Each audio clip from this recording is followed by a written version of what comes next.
എന്താ എന്തൊക്കെ സാധനം കളഞ്ഞു പോയോ? ആ അതെ, അല്ല അത് ഇന്നലെ ഞാൻ എന്റെ ഇൻസ്ട്രുമെന്റ് ബോക്സ് ഇവിടെ എവിടെ വെച്ചു. എവിടെയാവോ? അമ്മ ആ അടുപ്പിന്റെ അടുത്തെങ്ങാനും കണ്ടോ ഏട്ടൻ ഇൻസ്ട്രുമെന്റ് ബോക്സ്? അയ്യോ ഇപ്പൊ ഇവിടെ ഉണ്ടായിരുന്നു. നീ വരുന്നതിന് തൊട്ട് മുമ്പ് കൊടയും പിടിച്ചോണ്ട് ഇറങ്ങിപ്പോയി. ഇവളിത് എവിടെ പോയോ? എന്തിനാ ഏട്ടാ ഈ ഓന്ത് മൂക്കുപടി വലിച്ച പോലെ നടക്കുന്നേ? ഓന്ത് നിന്റെ അച്ഛൻ. അതെ, ആ ഓന്തച്ഛനെ ഏടത്തിയുടെ വീട്ടിൽ കൊണ്ടാക്കാൻ പോയിരിക്കുക. ഇനി പരീക്ഷ കഴിഞ്ഞിട്ടേ തിരിച്ചു വരൂ.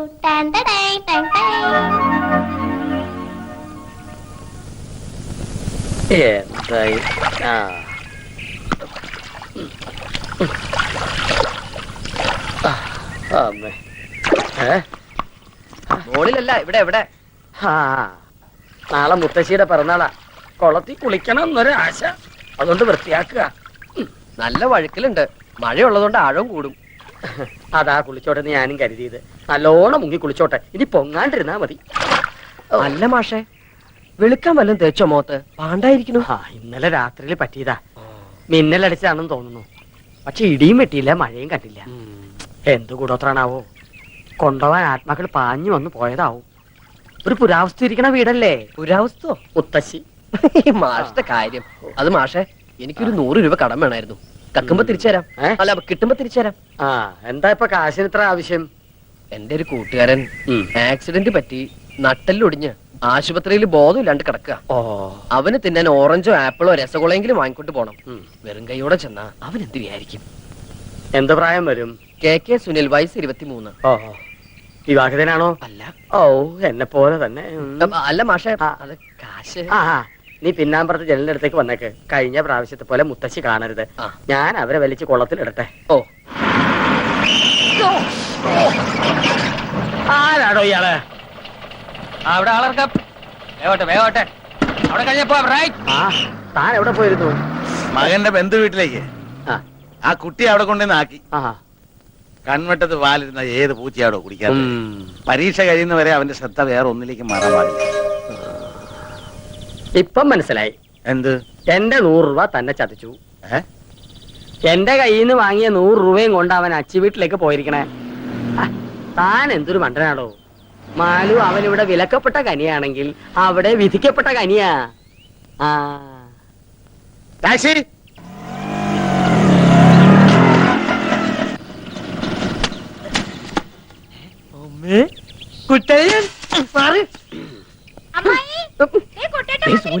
വണ്ടി തിരിച്ചോ.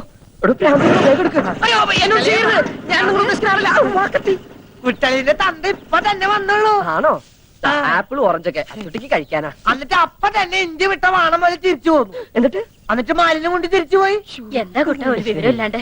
കുട്ടലിന്റെ വിവരമില്ലാന്നോ? അതല്ല, അയ്യോ, അത് അച്ഛൻ പറഞ്ഞിരുന്നു എന്റെ അടുത്ത്. ഞാൻ വേറെ വഴിക്ക് പോയതാ. പോരുന്ന വഴിക്ക് നിനക്ക് പറ്റുമെങ്കിൽ മാലുവിനെ കൂട്ടിക്കൊണ്ടുവരാൻ. അച്ഛൻ വന്ന് മാലുവിനെ കൊണ്ടുപോയോ? അയ്യോ, എന്നോട് പറഞ്ഞാൽ അച്ഛൻ മറന്നുണ്ടാവും. അകത്തേക്ക് ഇരിക്കാം. എല്ലാവരും എന്നെ ഇരുത്തിക്കൊണ്ടിരിക്കല്ലേ. ഇരിക്കലൊക്കെ ഇനി ഒരിക്കലാവാം. ശരി, ഞാനിങ്ങട്. അല്ല, നീ എങ്ങോട്ടാ? ഞാനും വരും. എങ്ങട്? എന്റെ കുട്ടലിന്റെ വീട് കാണണം. അവിടെ കാണാൻ മാത്രം ഒന്നുമില്ല. ഞാൻ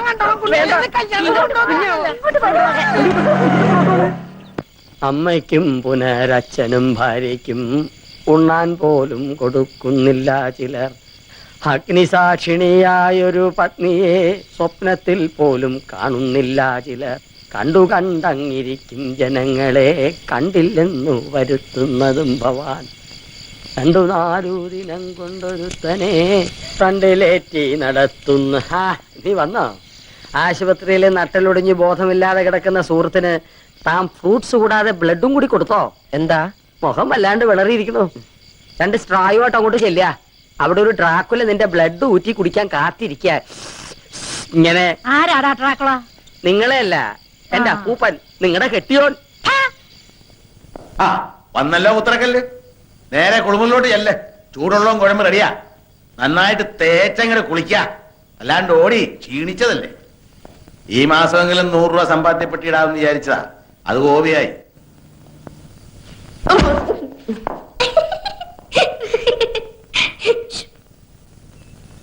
അല്ല, ഇപ്പൊ പോയാ തിരുവനന്തപുരത്ത് എത്ര മണിക്കെത്തും? രാത്രി ഒരു 10 മണി കഴിയും. യൂണിയൻ മീറ്റിംഗിനല്ലേ?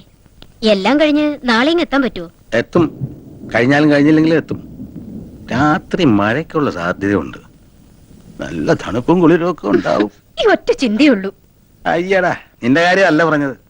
ആ ചെറുക്കന്റെ മേലൊരു കണ്ണ് വേണം. ആ പോത്ത് പോലെ ഉറങ്ങിക്കളയരുത്.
വേഗം പറഞ്ഞേ. അമ്മ എണിക്കണതിന് മുമ്പ് എനിക്ക് പോണം. അമ്മ എണിക്കണേ എനിക്കട്ടെ, ഒരു ഉമ്മ തന്നാ വിടാം. അച്ഛന്റെ കയ്യിലടിച്ച് സത്യം ചെയ്തത് ഓർമ്മയില്ലേ? ഞാൻ ചെയ്തത് കള്ളസത്യം. സത്യം ചെയ്യുമ്പോഴേ ഞാൻ ഇങ്ങനെ പിടിച്ചിരുന്നു. ഇങ്ങനെ പിടിച്ച സത്യം പാലിക്കേണ്ടെന്നാ. This is strong promise. കഷ്ടം കേട്ടോ. കുട്ടിയുടെ പഠിച്ച് വലിയ ആളായ അതിന്റെ ഗുണം നമുക്കല്ലേ? അച്ഛനും അമ്മയും നമ്മുടെ നന്മയ്ക്ക് വേണ്ടിയല്ലേ ഈ പറയണത്. അവരുടെ വിഷമം എന്താ മനസ്സിലാക്കാത്തത്? നീ എന്താ എന്റെ വിഷമം മനസ്സിലാക്കാത്തത്? ഇപ്പൊ എനിക്കൊരു ഉമ്മ തന്നില്ലെങ്കിൽ പിന്നെ ലൈഫിൽ ഞാൻ പരീക്ഷ എഴുതില്ല കേട്ടോ. കുട്ടിയുടെ വേണ്ട കേട്ടോ. ഞാനിപ്പോ ഒച്ച വെക്കും. നീ ഒച്ചക്കണ്ട, ഞാൻ ഒച്ചക്കാം.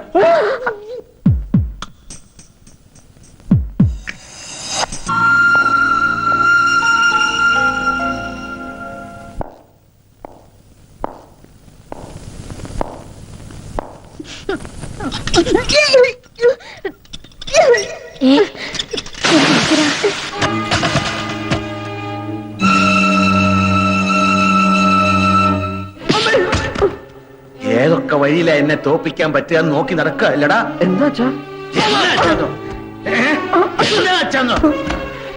അറിയാത്തതിനെ പോലെ നീ എന്നെ അറിയില്ലല്ലേ? മനസ്സിലാക്കാതെ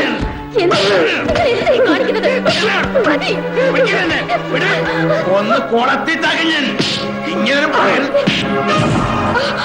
കൊറേ നേരമല്ലേ തല്ലണം. കാര്യം എന്താ വെച്ചാ പറ. കാര്യം എന്താണെന്ന് അറിയില്ലല്ലേ? നീ അറിയാതാണോ അവള് ഗർഭിണിയായത്? ചില്ലിക്കാശിന് വകയില്ലാതെ ഇപ്പോഴും തന്തയുടെ ചെലവിൽ കഴിയുന്ന തന്തയാൻ പോന്നു. അങ്ങനെയാണെങ്കിൽ തന്നെ അവൾ എന്റെ ഭാര്യയല്ലേ, അയൽവക്കത്തെ പെണ്ണൊന്നല്ലോ. തോന്യാസം കാണിച്ചിട്ട് നിന്ന് ചിലയ്ക്കുന്നോ? സ്കൂളിൽ പഠിക്കുന്നവ പെണ്ണ് കെട്ടിക്കൊണ്ട് വന്ന് ഞാൻ ക്ഷമിച്ചു. മനസ്സ് നീറുകയായിരുന്നു, എന്നിട്ട് സഹിച്ചു. ഇത് ഞാൻ സമ്മതിക്കില്ല. ഈ കുഞ്ഞ് ജനിക്കാൻ പാടില്ല. അവളോട് വേഗം റെഡിയാൻ പറ, ആശുപത്രി പോണം. അത് തീരുമാനിക്കേണ്ടത് എന്റെ അച്ഛനല്ല. ഇവളുടെ വയറ്റിൽ കിടക്കുന്ന കുഞ്ഞിന്റെ അച്ഛൻ ഞാനാ. ഞാൻ തീരുമാനിക്കും. കുറെ ഞാൻ ക്ഷമിക്കണം, ഇത് പറ്റില്ല. എന്റെ കുഞ്ഞിനെ കൊല്ലണോ വളർത്തണോ എന്ന് തീരുമാനിക്കേണ്ടത് ഞാനാ, നിങ്ങളല്ല. എന്റെ കൺമുമ്പിൽ കണ്ടുപോലും എന്റെ വീടാ. എന്റെ ചെൽപ്പടിക്ക് നിൽക്കുന്നവർ മാത്രം മതി ഇവിടെ. നോക്കി നിൽക്കാണ്ട് ഇറങ്ങി പോടാൻ നായ. നിങ്ങളുടെ ചൊൽപ്പടിക്ക് നിൽക്കുന്ന ഒരു നായ നിങ്ങൾക്ക് ആവശ്യം, അല്ലാണ്ട് മകനല്ല. അങ്ങനെ ഒരു നായായിട്ട് അവിടെ കിടക്കാൻ ഇനി എന്നെ കിട്ടില്ല. വേണ്ട, ഇറങ്ങി പോടാ.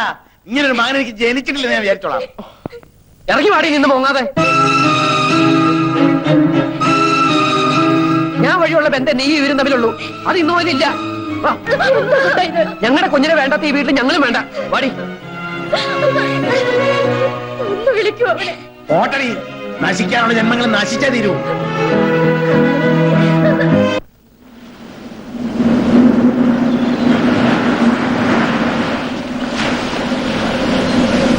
ദേഷ്യപ്പെടില്ലെങ്കിൽ ഞാനൊരു കാര്യം പറയട്ടെ.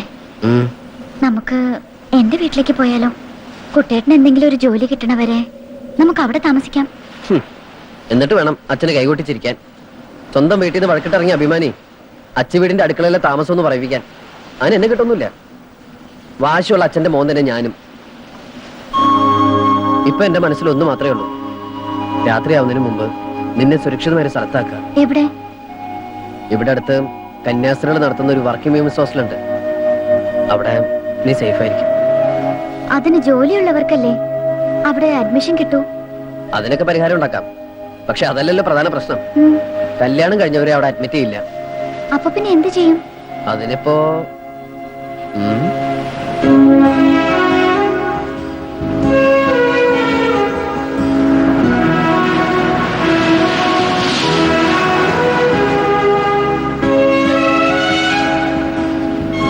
ഇന്നു മുതൽ ഹോസ്റ്റൽ ജീവിതം കഴിയുന്നവരെ ഭൂമിയിലെ മാലാഖമാരായ കന്യാസ്ത്രീകൾക്ക് മുമ്പിൽ ഈ മാലു എന്റെ സഹോദരിയും ഞാൻ നിന്റെ സഹോദരനുമാവുന്നു. ആമേൻ. വേറൊരു നിവൃത്തിയില്ലാത്തോണ്ടാ മോളെ. ഇനി ആ താലിമാല കൂടി ഒരുക്കോ. താലി ഞാൻ ആരും കാണാതെ നോക്കിക്കോളാം. അയ്യോ, അതുകൊണ്ടല്ല. ഹോസ്റ്റലിലെ ഡെപ്പോസിറ്റും റെന്റും മെസ്സും എല്ലാം കൂടി കയ്യിലുള്ളതുകൊണ്ടൊന്നും മതിയാവില്ല. 1-2 ആഴ്ചക്കുള്ളിൽ എന്തായാലും ഇത് വിൽക്കേണ്ടി വരും. എന്നാ പിന്നെ അതിപ്പോ തന്നെ ചെയ്യാം. ഊരിത്താ.